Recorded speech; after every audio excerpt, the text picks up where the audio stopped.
have used electricity? That's what he might now. Want to know it too? Then watching.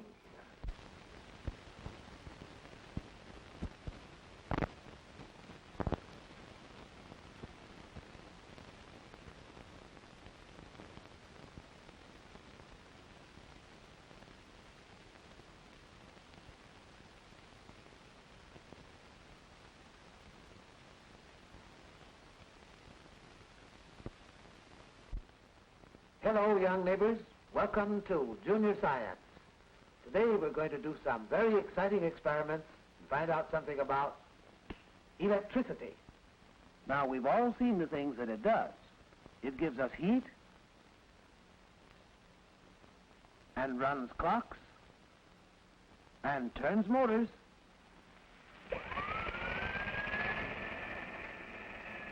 and makes trains go. It even provides the power to run our television sets.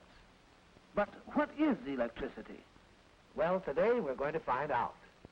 I'm sure you all know that everything in the world is made up of tiny particles called atoms.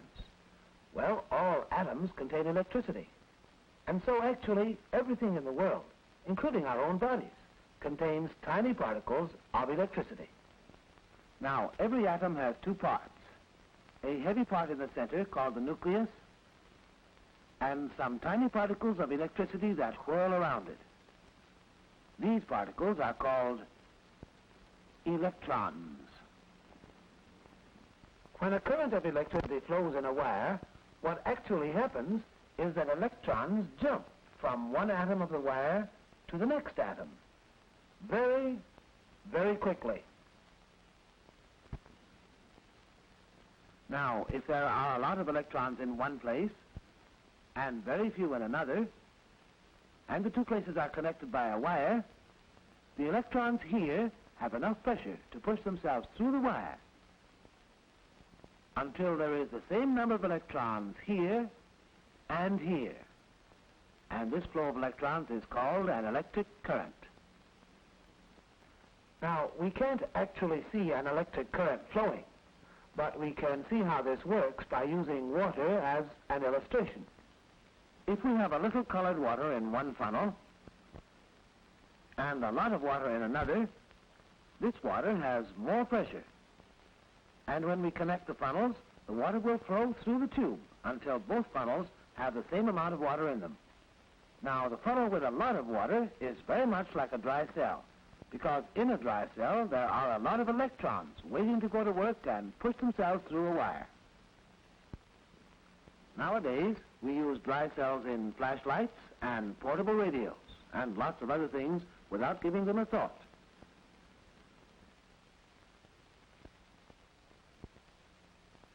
But have you ever stopped to wonder how a little thing like this can carry enough electricity in it to light a bulb or run a radio? Well, to understand why, we have to go back more than 150 years. Somewhere around 1780, an Italian scientist named Galvani was dissecting a frog on a metal table. By chance, his metal knife touched both the table and the frog's legs at the same time. Galvani was surprised to see the dead frog's legs twitch when touched by the two metals. The reason this happened was explained by another Italian scientist, Alessandro Volta. Volta said that when the two metals were connected by the fluid in the frog's legs, there was a chemical action between the fluid and the metals, which produced an electric current and made the frog muscle twitch. What produce electricity when touched by two different metals is called an electrolyte. And we have such fluids right in our own bodies. One of them is the saliva in our mouths. It is an electrolyte. And since you know that a current of electricity is produced when two different metals are connected by an electrolyte, you can make a very tiny current flow right through your own tongue and actually taste the electricity. Just take two different metals. A clean penny and a clean dime will do fine. Touch them together at one end and put your tongue between them. The bitter, sour sensation that you feel is the taste of electricity, which is passing through your tongue. And that electricity is created by the chemical action of the two metals and your saliva, which acts as an electrolyte. Now, electricity can be made with any two metals and any electrolyte. Volta, the scientist we just mentioned, used zinc and copper as the two metals, and a strong solution of salt as the electrolyte. In an electric cell, there are more electrons on one metal than on the other. And just as the water flowed from the funnel that was full to the funnel that was less full when the funnels were connected, so electrons flow from the metal that has a lot of electrons to the one that doesn't have as many when the metals are connected. The reason this happens is that the electrolyte in the cell acts more on one metal than it does on the other. In Volta's cell, which we call the voltaic cell, the electrolyte starts dissolving the zinc, and each atom of zinc, when it dissolves, leaves behind it 2 electrons. Pretty soon, the zinc has a lot of extra electrons piled up on it, just waiting for a chance to be connected to the copper and make an electric circuit.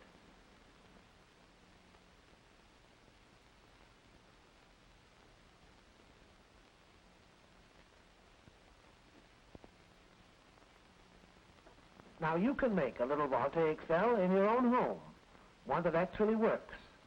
All that you need is a penny, a galvanized iron washer, and a small piece of blotting paper. Soak the blotting paper in salt water or vinegar.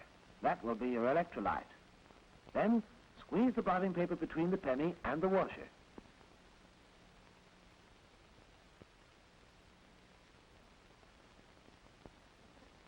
And there's your voltaic cell. 2 different metals and an electrolyte. Now, this cell won't give you enough electricity to run a washing machine or even to light a small bulb, but it will give you electricity, and you can detect the electricity with a meter. Where do you get a meter? Why, make one, of course. And here's how you do it. Take a pocket compass and wind about 50 turns of fine insulated wire around it.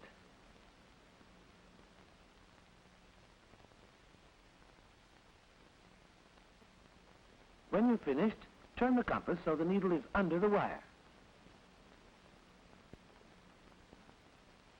Now, when an electric current passes through a wire,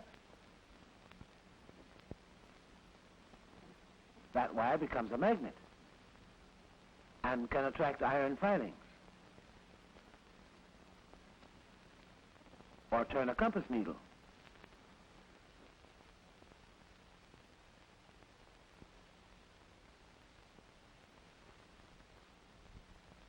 And if the wire is wound into a coil and an electric current is passed through it, the magnetic field around the wire is stronger and the needle is turned even more. So we can use the compass as a homemade meter to detect an electric current. Now, if our little homemade voltaic cell can really produce a current, the current will pass through the coil and create a magnetic field which will make the compass needle move. So, you see, our homemade voltaic cell really produces electricity. Now, the most common form in which we see the voltaic cell today is as a dry cell. And here's something I'll bet you didn't know. A dry cell really isn't dry at all. If you cut one open, you'll see that it isn't. In a dry cell, the metal that has all the extra electrons on it is the same as the metal in Volta's cell, zinc. But instead of being put inside the container, as in the voltaic cell, the zinc is shaped so that it itself is the container, like this. Then, instead of copper, as in the wet cell, the dry cell uses a carbon rod, which is put right smack in the center of the cell. And as the electrolyte, the dry cell uses a paste of ammonium chloride and manganese dioxide. So you see, the dry cell isn't really dry. It has a wet paste in it. Now, when we connect the zinc part of the dry cell with the carbon, electrons flow from the zinc to the carbon. And these electrons can be made to do work, like lighting a bulb. Now you know what an electric current is and how it is produced by dry cells.